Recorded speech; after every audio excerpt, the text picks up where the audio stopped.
Pemirsa, aksi sosial dilakukan oleh personil Pos Sandar Upang Ditpol Airut Polda Sumsel membantu mengevakuasi jenazah bayi berumur 21 hari yang meninggal dunia di Rumah Sakit Bunda Jakabaring Palembang.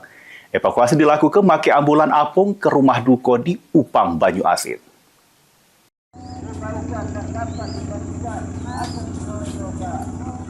Menempuh perjalanan lebih kurang 2 jam dari Upang, Banyuasin, ambulan apung dari Pos Sandar Upang, Punyodit Pol Airut Polda Sumsel, mengevakuasi jenazah bayi 21 hari yang meninggal dunia di Palembang.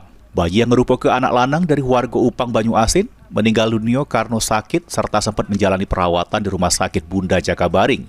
Juru proses evakuasi, personil Ditpol Airut Polda Sumsel melakukan aksi sosial, di mana ambulan apung yang dipakai tidak dipungut biaya sama sekali.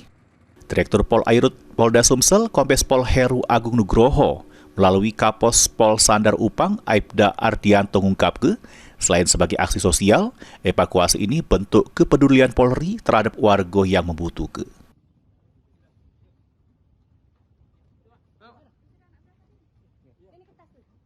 Tim Liputan, PAL TV.